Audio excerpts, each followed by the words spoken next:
É um prazer e uma alegria estarmos nessa noite, mais uma vez, nessa casa tão acolhedora e que conhecemos já há cerca de 2 anos, em que tivemos a oportunidade de desenvolver alguns trabalhos de estudo à distância e presencialmente aqui, através das palestras, através de Sávio, nosso irmão Leandro.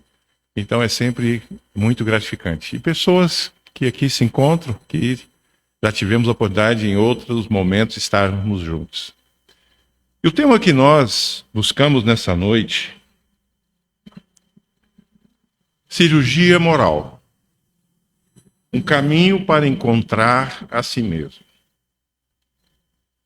O tema parece até, de certa forma, desafiador. Quando falamos em cirurgia, significa algo profundo, né? E adentra ao nosso ser.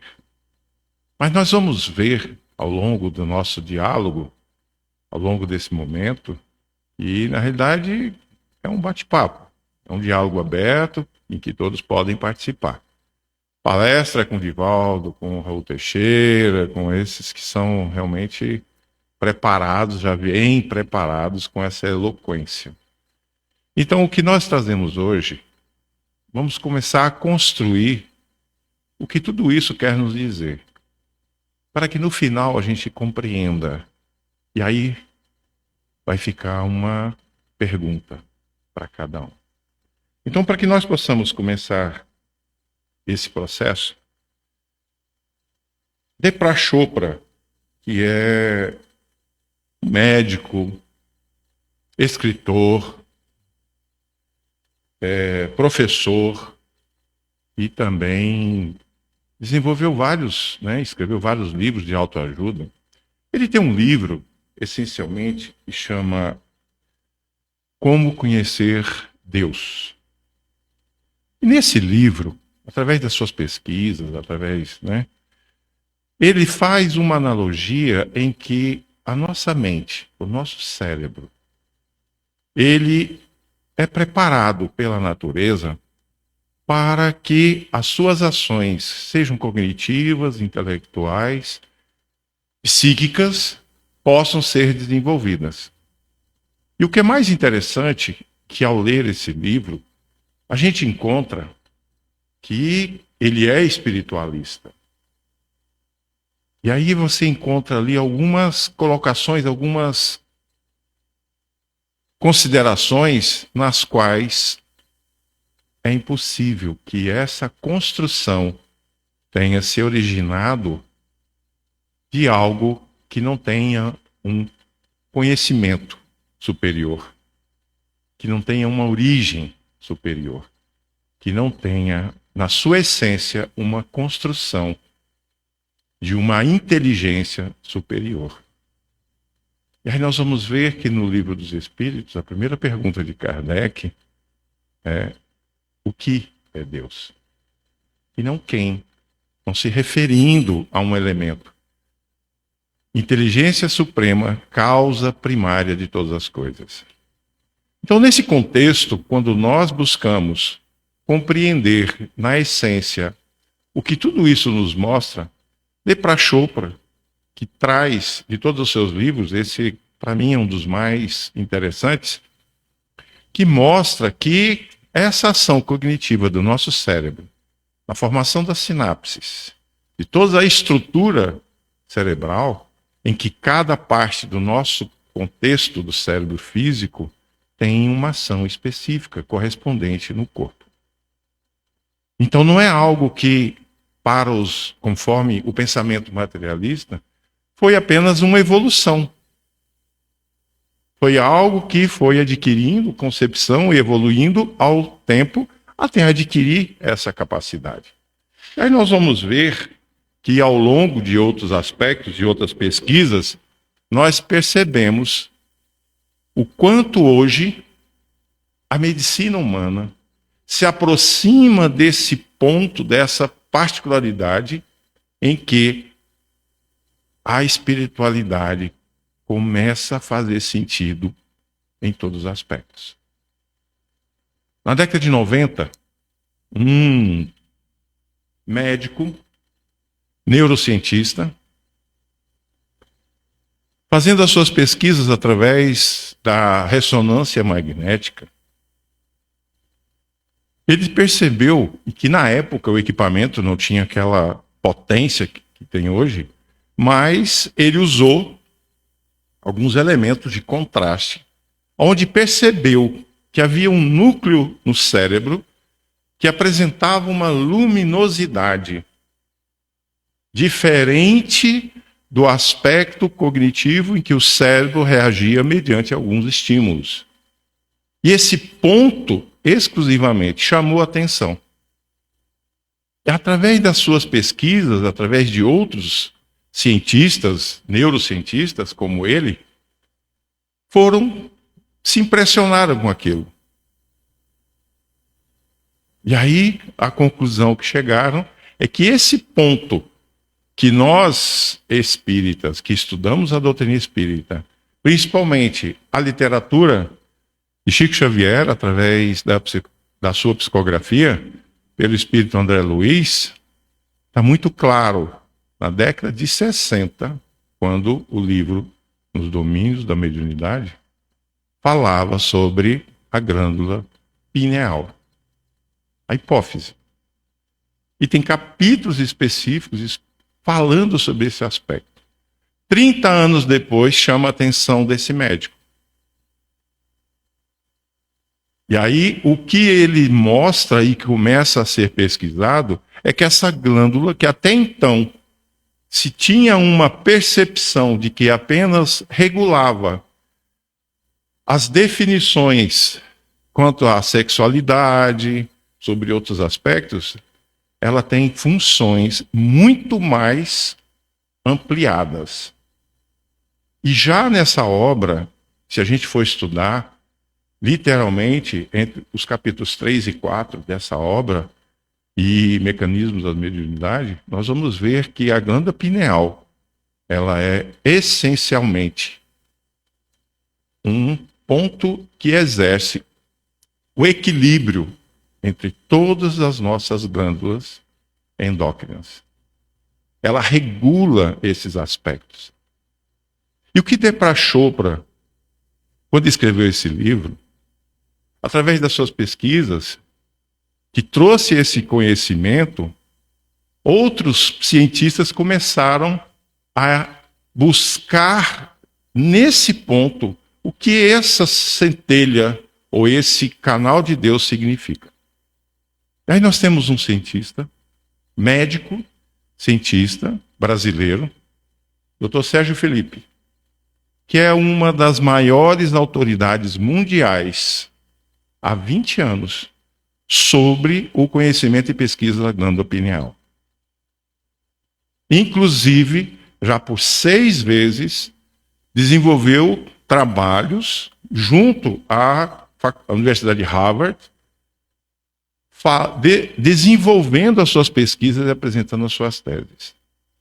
E através dessas pesquisas, um dos elementos que ele descobriu, que é a composição da glândula pineal, é o cristal de apatita. O cristal de apatita, ele tem uma particularidade. Ele absorve todo tipo de vibração que está no seu entorno. Aí nós vamos ver, eu me lembro da minha... Não sou tão antigo assim, mas na minha época que eu fazia... Eu vou colocar a mocidade, para não falar evangelização, porque começou lá dos 6 anos de idade. Então, isso há quase 60 anos atrás, a gente ouvia a expressão no centro. O médium é uma antena psíquica que capta a sensibilidade. E aí vem o Dr. Sérgio Felipe, que através da sua pesquisa coloca que a glândula pineal, na sua essência, é composta pelos cristais de apatita. Quanto mais desenvolvida, quanto mais elementos de cristais de apatita, maior é a sensibilidade que o médium tem de captar essas vibrações. E aí nós vamos ver que nos elementos que nós entendemos, pegando um pouco também de outro neurocientista, biólogo, que através das suas pesquisas da epigenética, Bruce Lipton, que até escreveu o livro A Biologia da Crença, onde ele diz que a nossa mente é o exercício de controle sobre as nossas células, capaz de fazer com que elas possam se regenerar, trazer vitalidade, fazer com que elas possam alterarem o seu propósito maior. E diante desse processo, em muitos momentos, a gente vai percebendo que todo esse processo, onde a ciência vai se aproximando cada vez mais da espiritualidade. E aí vem, isso inclusive é tema que a gente, né, de alguns encontros, seminários, um pesquisador, filósofo, que viveu um período entre 500 e 800 mil anos antes de Cristo, Hermes Trismegisto, onde falava sobre as 7 leis herméticas. E uma dessas leis, que é o princípio, a primeira é: o universo é mental. Tudo é mental. A vibração de Deus é mental, que interfere em todos os elementos, no cosmo, do micro ao macro. Do micro ao macro. Então, tudo está dentro de um campo de presença, influência e ação direta de vibração. Se tudo à nossa volta nós estamos imersos nesse mar de vibrações, porque nós estamos falando aqui, por exemplo, as frequências da transmissão estão circulando à nossa volta. A nossa mente está em sintonia, tudo está nos cerca. Ao orarmos, nós estamos fazendo emanação de uma vibração para nos sintonizarmos com o elemento superior. Para endossar o que o Dr. Sérgio Felipe coloca, e buscando essas pesquisas desde a década de 90, os neurocientistas atuais, ao desenvolverem as suas pesquisas, descobriram que tem uma parte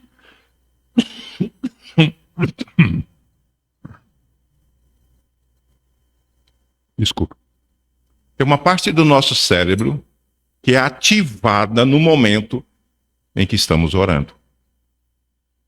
Ela irradia uma vibração, uma frequência totalmente diferente. E é totalmente perceptível através de equipamentos sensíveis a essa leitura. Então, muitas vezes, aquilo que os médiuns percebem no campo vibracional da pessoa, que fazem essa leitura vibracional, sentindo, percebendo aquela frequência, nós já temos elementos, através da própria ciência dos homens, inspiradas, com certeza, pela espiritualidade, que permite trazer essa certeza. No ano de 1850, aproximadamente, William Crookes, nas suas pesquisas, inclusive está relatado no livro Fatos Espíritas, aonde, fazendo todas as suas pesquisas com o espírito de Cade King, através de vários relatos de materializações e outros aspectos, inclusive medindo o peso do médium incorporado ou desdobrado, há uma diferença. E aí, nesse período, foi quando a foto Kirlian, a máquina Kirlian, começou a ser testada. As pesquisas que desenvolveram a máquina nos levaram hoje ao que se conhece sobre o raio-x. E o que a foto de Kirlian ela apresenta? Um campo magnético daquele elemento que está sendo fotografado. Então, seja na nossa mão, seja de uma folha, seja de um ser vivo, qualquer elemento. Inclusive, se nós fizermos de elementos não vivos, vai apresentar um campo magnético. E o que são esses campos magnéticos? São as vibrações. São essas vibrações que fazem parte desse ser, desse elemento, que estão relacionados com a sua essência.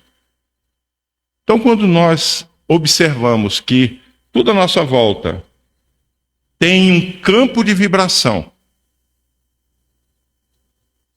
e que essa vibração está em sintonia com aquilo que é relativo ao que eu estou vibrando. Nós somos as nossas escolhas. Nós vibramos naquilo que nós nos afinizamos. Então a nossa sintonia está relacionada com aquilo que eu tenho mais afinidade. E aí nós vamos ver que nesse processo em que vibração, sintonia, frequência, energia, onda, são elementos que se interagem continuamente em todos os aspectos. O que esse telescópio, como chama?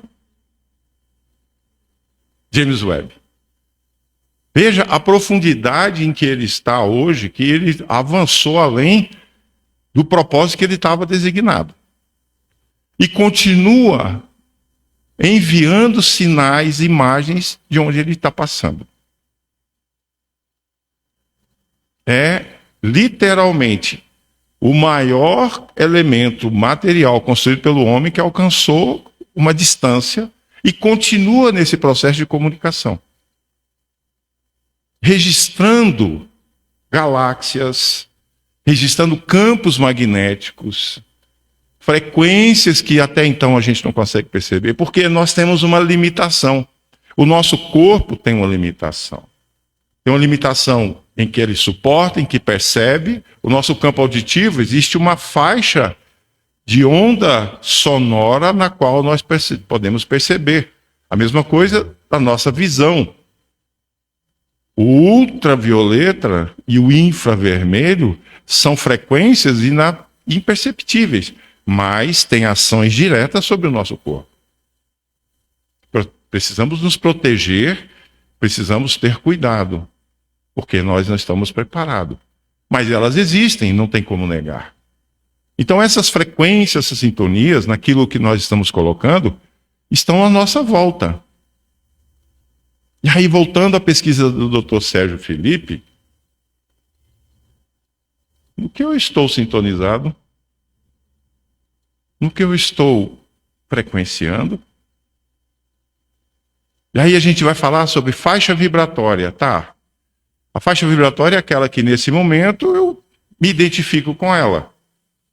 Meu sentimento, a minha emoção define o meu campo vibratório, através da minha ação mental. A minha mente emana um pensamento que gera um sentimento, da emoção, que vai desencadear no meu corpo celular, como relatado por Bruce Lipton, através da epigenética, que a nossa mente interfere na estrutura celular.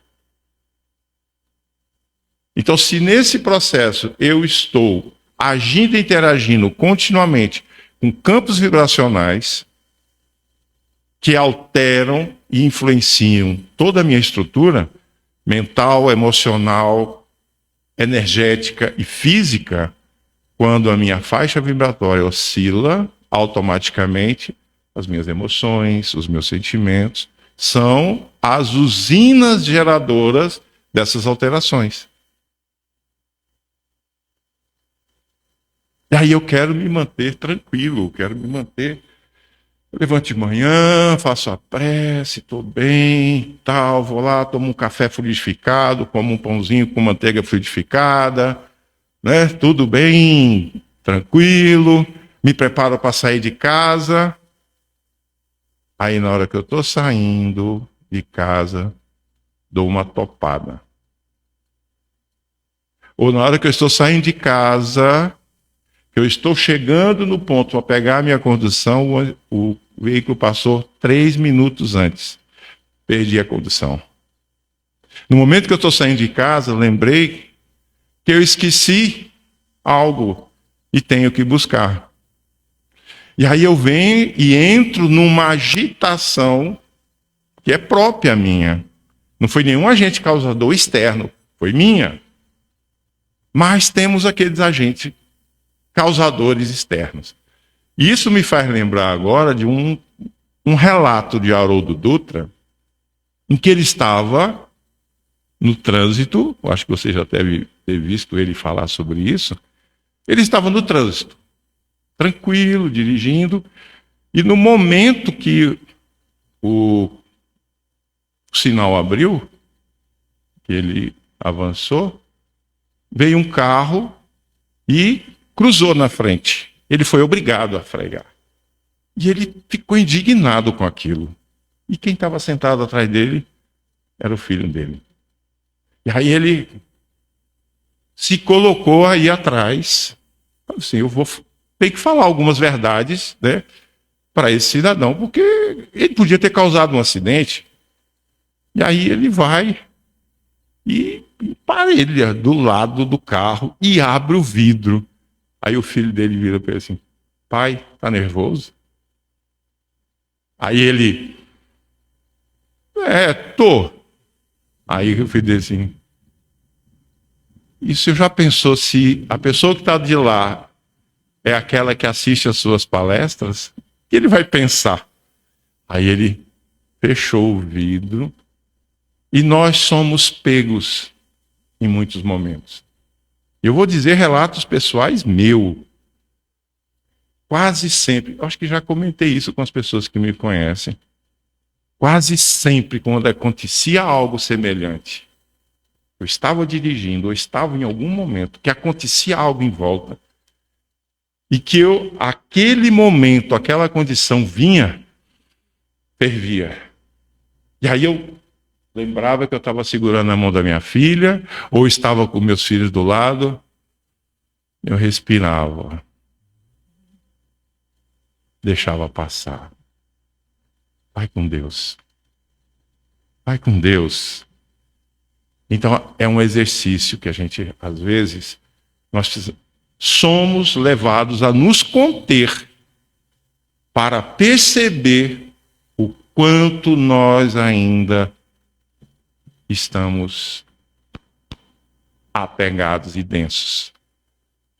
Em todo momento, essas questões chegam até nós como exercício, como a introdução que Sávio colocou aqui. Então, somos continuamente desafiados. E esse desafio é em todo local, em toda circunstância, em qualquer momento, porque não tem hora, não tem momento, não tem situação. Ele vem no exato momento do desafio. Aí o que acontece com a minha faixa vibratória numa situação dessa?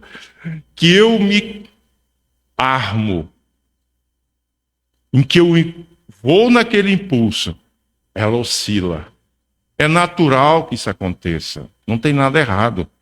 Nós estamos vivendo num mundo material, onde nós trazemos esses desafios e eles vão acontecer. A questão é: o que eu faço? O que eu faço com isso? O que isso quer me mostrar? Para que isso está acontecendo? E é um momento que muitas vezes a gente não percebe. Porque uma coisa é faixa vibratória, outra é padrão vibratório. São duas coisas totalmente opostas e diferentes no nosso processo de vivência, na experiência de vida. Porque a vida é uma manifestação do espírito, é uma experiência humana, necessária para esse trabalho de reeducação, de realinhamento, de deixar sair pelos poros aquilo que ainda está encrustado, que está ali adormecido. No momento que você cutuca, aquilo aparece. Mas olha, eu dou uma boiada para não entrar na briga, mas se pisar no meu pé, é assim que nós vamos tentando nos justificar perante as nossas atitudes. E quase sempre, ao decorrer da nossa jornada, esse processo em que nós nos colocamos é exatamente para nós identificarmos um aspecto que é nosso, as nossas sombras. O que ainda nos aprisiona. Porque se eu disser assim, Sávio, com toda a sua pomposidade, com toda a sua educação, com toda a sua formação jurídica, né? Mas se algo o desafia no ponto de fragilidade, qualquer um de nós estamos sujeitos a ter atitudes.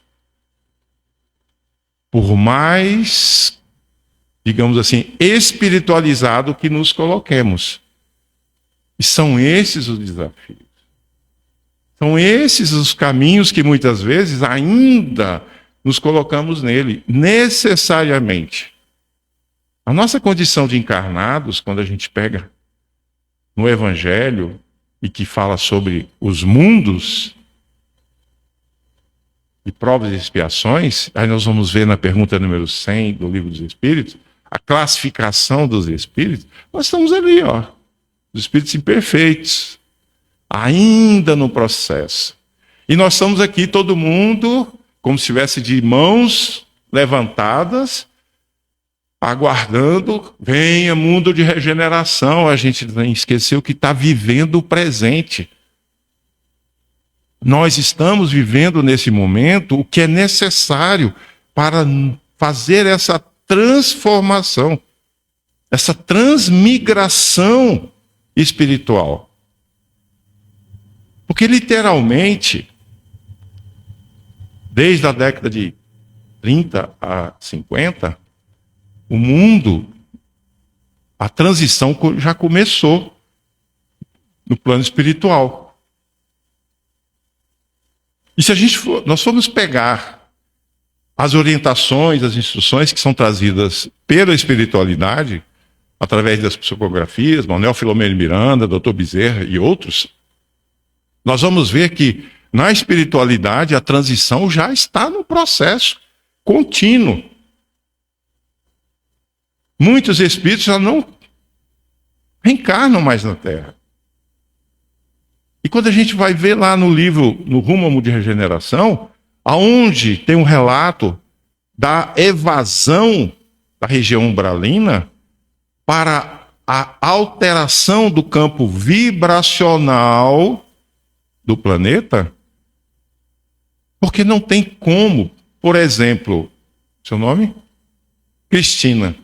A Cristina está em casa, fazendo a sua limpeza do final de semana, como quase toda dona de casa, 101% fazem, que não é fácil. Você é professora? Eu sei. Alguém cochichou aqui. E aí o que acontece? Aí tem todo aquele processo das suas atividades profissionais, ainda tem a parte familiar, chega no final de semana tem os compromissos familiares, domésticos e tudo mais. E aí ela está ali, ela acabou de limpar, colocou o alvejante, aquele produto para fazer o piso ficar assim. Aí chega passa que veio, choveu aqui essa semana? Pois é. Aí chega da chuva, correndo, peraí que eu vou no banheiro. Fica tudo impregnado. Ela vem, limpa, aí o outro sai, marcando de novo. Como que esse processo de limpeza será realizado se ainda continua havendo resíduos? Se continua ainda havendo sujidades, vamos dizer assim. Se ainda continua havendo influências que ainda mantêm esse campo em estado de comprometimento. E é por isso que precisa, gradualmente, esse campo psíquico da Terra começar a ser trabalhado. E por onde isso vai começar? É coletivo? Não. É no individual. É no indivíduo. É no ser. Porque quando eu me altero, a minha alteração, a minha oscilação, ela alimenta esse campo que interage no planeta. Aí eu acho que, por exemplo, quando eu estou fora do meu normal, isso está sendo, na coletividade, alimentando o quê? Os conflitos. Aí eu acho que aquele conflito de Hamas e os judeus não tem nada a ver, mas isso está sendo alimentado. O campo psíquico é um. O que é a onda vibratória, o que é a faixa vibratória, o que é campo vibracional, que nós estamos envolvidos. Para o espírita, principalmente, que já frequenta uma casa espírita, ou que faz estudos sobre espiritualidade, principalmente aqueles que são os médiuns, que desenvolvem os seus trabalhos, aqueles que frequentadores da casa espírita, o que é o passe? Não é uma transfusão de energia? Quando eu estou na minha oração, aí nós entramos em vibração por algum ente querido, alguém que está passando por dificuldade. Você está elevando a sua faixa vibratória para alcançar vibrações salutares direcionadas para aquele. Não importa onde esteja, não importa a distância, porque a ação do pensamento é uma onda, uma frequência, uma energia que não há interferências. E aí nós vamos ver que existe uma frequência que é pouco conhecida, pouco falada, já existem pesquisas. Ela é 27 vezes mais rápida do que a velocidade da luz.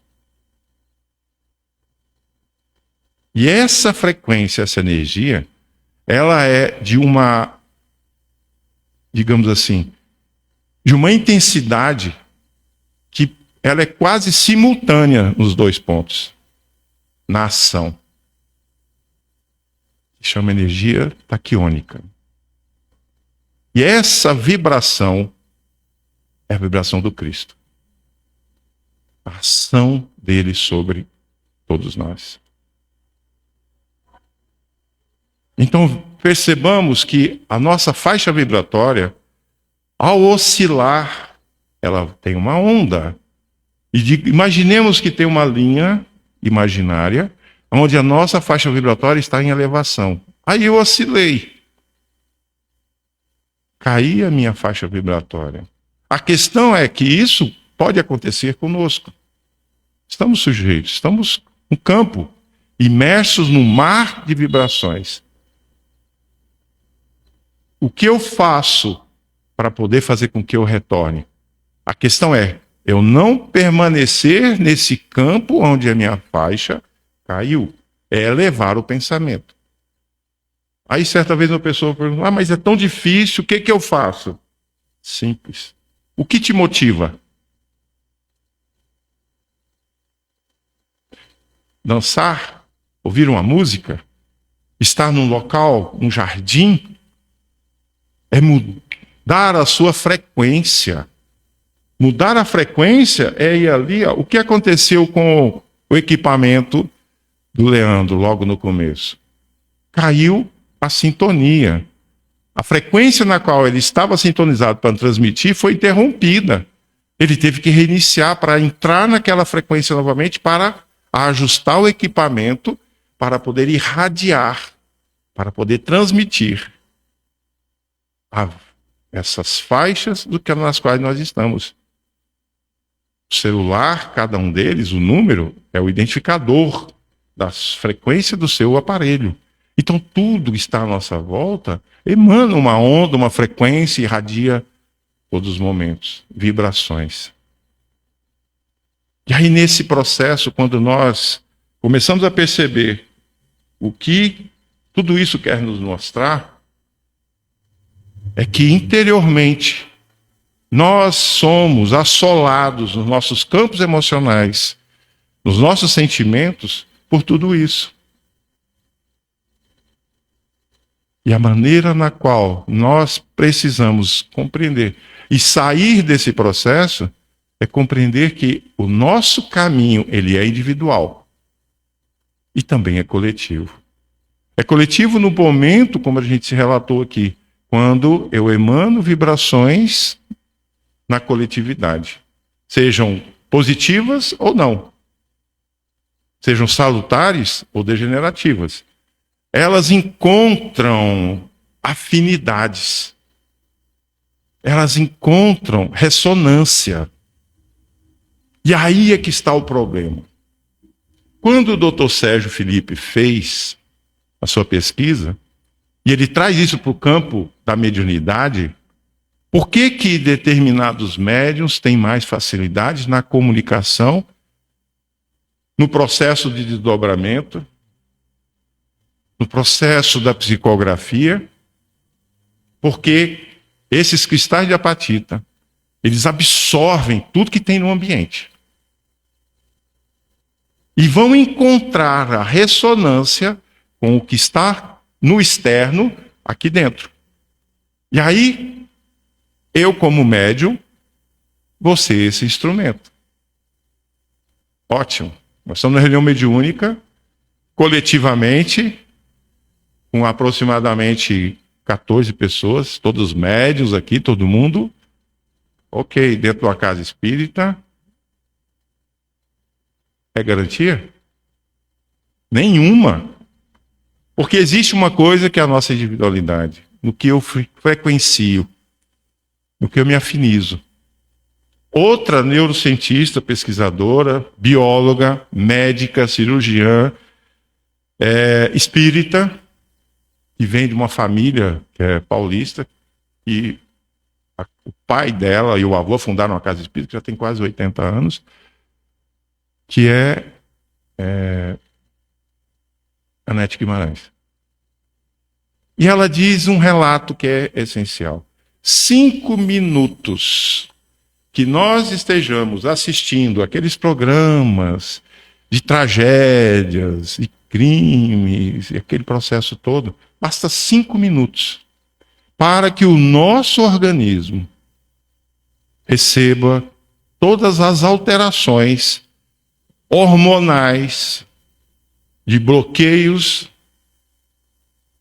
de serotonina, endorfina e todos esses elementos, e que vão alterar o campo fluídico e magnético das nossas células, causando distonias, causando alterações. E essas alterações, onde elas vão repercutir? No corpo físico. Então, esses 5 minutos que eu sento ali, eu estou comendo, não sei se o Leandro gosta, mas, por exemplo, rabada. Rabada, como o mineiro faz, Goiás faz rabada com agrião, né? Ou prato favorito, qual? Macarronada, né? Aí eu estou ali, automaticamente eu já sentei no meu local, que é de frente para a TV, e já liguei ali. Aí eu estou ali almoçando, eu nem percebo se eu estou mastigando ou se eu estou engolindo. Está no piloto automático. Aquilo que está aparecendo ali está tão envolvente que eu estou naquele piloto automático. Antes, com 5 minutos de matéria, já não tem mais macarrão no prato. A matéria nem terminou. Aí eu vou novamente, completo e continuo. Termina. Aí, poxa, ainda tem 40 minutos para mim poder me preparar para sair para as minhas atividades. E eu fico ali. A macarronada, eu acho que foi o queijo. Eu acho que aquele molho estava muito ácido. E começa o processo orgânico, reagindo ao que o impulso me trouxe. E eu não percebo. no que eu estou sintonizado, no que eu estou frequenciando, no que eu estou me afinizando. Aí eu acho que é o programa, eu acho que foi. Hoje a cozinheira não acertou.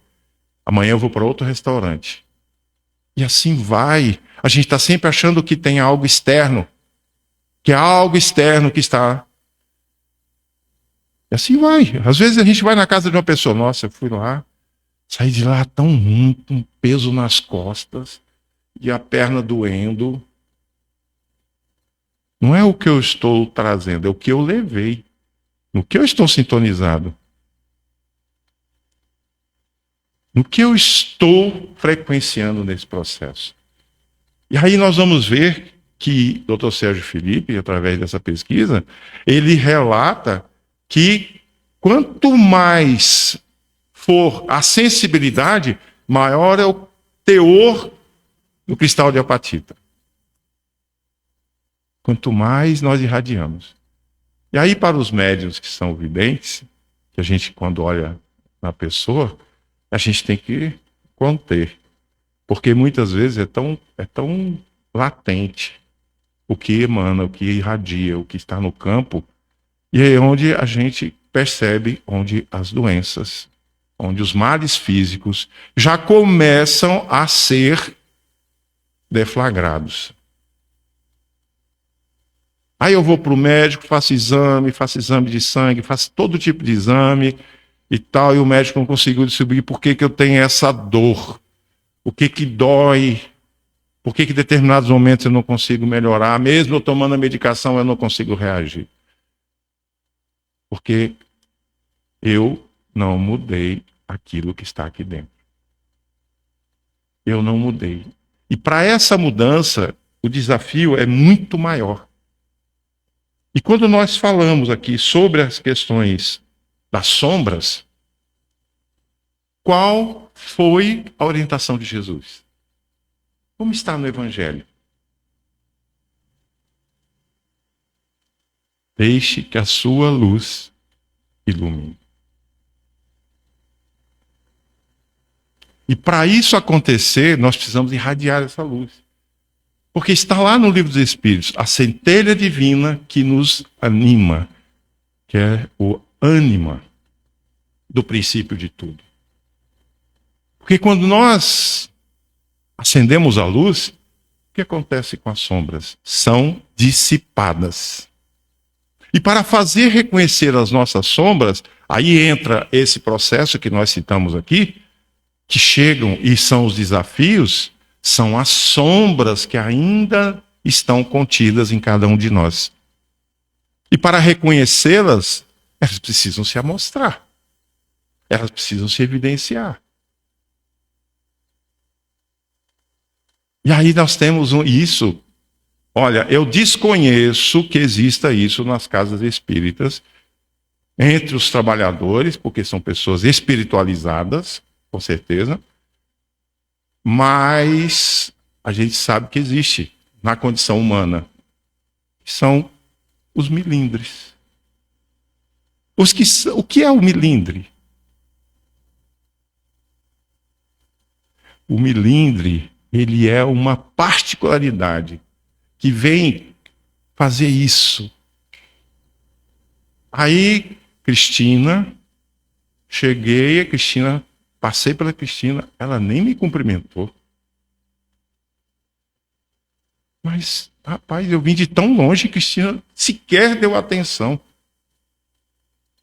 E aí eu me incomodo com isso. Aí eu chego, vou conversar com o Sávio, boa noite, o Sávio está ali, não respondeu. Aí o outro trabalhador chega, está na hora do passe, ele vem preparado para o passe e coloca um outro, e ele fica fora. Mas eu me esforcei tanto para estar aqui.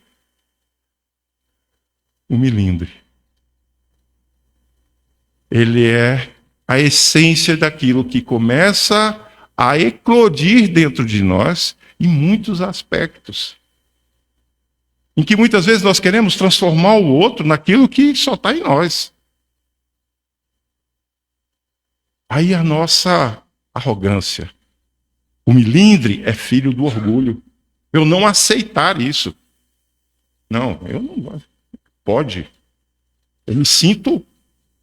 E aí a gente vai perceber que em muitos momentos são essas as fissuras, as rachaduras, por onde as sombras começam a se fazer presente. E a gente não percebe, a gente não olha para isso. Porque o nosso orgulho, a vaidade, a nossa prepotência, a nossa condição de sermos melhores, não percebe que essas sombras são exatamente que precisam ser iluminadas, para serem trabalhadas. Porque o principal propósito da reencarnação é vir para uma macarronada? Ou é o trabalho edificante? O que a campanha do quilo nos proporciona? O contato com o próximo. Quantos de nós conseguimos agir e interagir no conhecimento do que Jesus trouxe? A última pesquisa mostra que nós temos aproximadamente 32% da população mundial é cristã. Isso dá em torno de 2 bilhões e quase 800 milhões de cristãos. O mundo vive o Evangelho? Conseguiram, essencialmente, trabalhar o Evangelho? O mundo ocidental, principalmente. O Brasil, que constitui uma das maiores populações católicas, evangélicas, espíritas, que é a maior referência espírita, o mundo consegue viver o Evangelho? Nós já conseguimos trabalhar o Evangelho de Jesus? Por quê? Por que a gente ainda não consegue vivenciar o Evangelho de Jesus? O que nos impede? Porque nós ainda colocamos as nossas justificativas. Porque existe uma diferença de 2 aspectos. Quem está vindo hoje pela primeira vez? Muitos entraram na casa espírita pela primeira vez. E dali continuaram. Vieram, ouviram, faz sentido. Aí nós temos, por exemplo, qual é o seu nome? Anderson. Eu sempre gosto de pegar para a gente fazer de Cristo nas palestras, que fica mais fácil. Mas é com muita caridade, com muito amor. Tá? No final você toma um passe e fica totalmente limpo. Não se preocupe. Aí o Anderson vem pela primeira vez, Cristina está ali na entrada, distribuindo as mensagens. Ele, nossa, essa mensagem tem tudo a ver com o que eu estou buscando. Aí Sávio faz a palestra, no final, se alguém falou para aquele rapaz o que está passando comigo. Porque não tem sentido. Isso fez todo sentido para mim. E aí ele volta. Então o que acontece? Ele aderiu à ideia. Ele encontrou a afinidade da presença. E busca novamente esse processo. Então, por que o Evangelho de Jesus ainda não está totalmente intrínseco nas nossas vidas? Porque todos nós só aderimos à ideia do Evangelho. Nós não assimilamos. Porque nós não nos convertemos ao Evangelho. Converter é você trazer para dentro de você o que faz sentido. Converter é transformar. É fazer com que o que está em mim comece a ser mudado. Então, quando nós começamos a pesquisar e a entender que ainda só aderimos à ideia de Jesus e não conseguimos vivenciá-la, e é um desafio constante. É um desafio contínuo de nossas vidas. Porque ainda estamos buscando a nossa reação na fisicalidade. É como se no nosso inconsciente ainda não é o momento, ainda não é o momento, ainda não é o momento. E a gente não consegue essencialmente encontrar aquilo que faz sentido dentro de nós. E esse processo, eu já estou terminando, eles só vão acontecer quando nós deixarmos que a nossa luz se faça, trabalhando as nossas sombras, porque elas são necessárias. É necessária para que nós saiamos da aderência para a aceitação.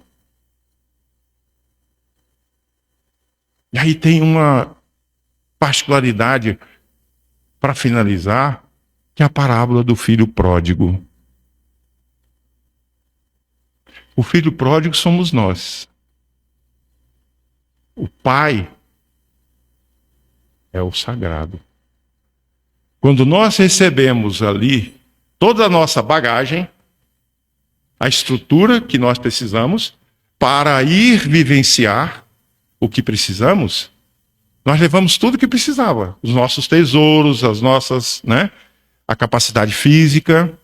E aí nós vamos viver em todos os aspectos aquilo que ainda, até que a dor se prevaleça, até que a dor seja tão grande que a gente não consiga mais suportar. E aí eu me lembro na casa do meu pai. Eu me lembro do que eu tinha. E aí eu volto. Eu volto, porque aí eu lembro, aí eu vou pedir, eu vou orar. Mas nessa distância, no nosso processo, a gente vai esquecendo disso. E quando o filho pródigo volta, como o pai o recebe? Vai ao encontro dele.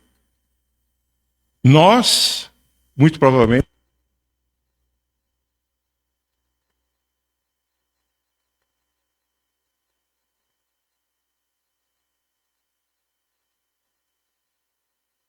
esse processo, quando nós vamos entendendo o que dizia, nós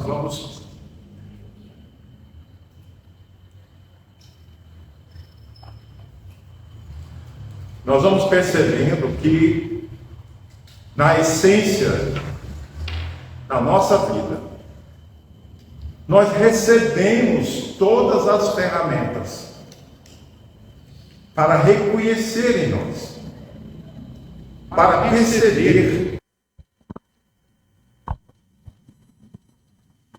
perceber que, em todos os aspectos, tudo começa em nós.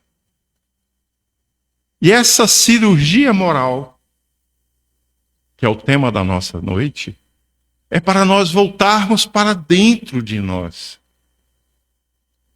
O que está à volta, o que ressoa à nossa volta, são elementos externos que vão nos conduzir. Mas nós somos as nossas escolhas. Nós fazemos as escolhas. Vivemos essas escolhas. Ah, mas foi o sábio que me convenceu.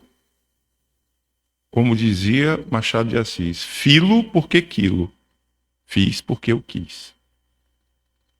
Eu escolhi fazer.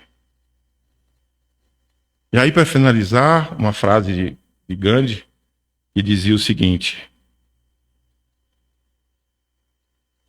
basta um coração que se eleve para que a humanidade seja melhor. Então, que busquemos, na essência, nos convertermos ao Evangelho de Jesus. Trazer para nós essa transformação para nós vivermos. Porque a vida é para ser vivida. Não é fácil estar encarnado.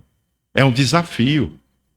Mas quando nós fazemos, faça a sua luz brilhar, porque ela iluminando, as sombras se dissipam.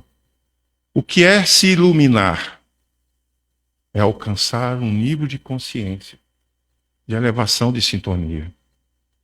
Então que busquemos, na nossa reforma íntima, através dessa cirurgia, porque a gente precisa tirar, se abrir, romper as nossas limitações, romper os nossos dogmas, as crenças.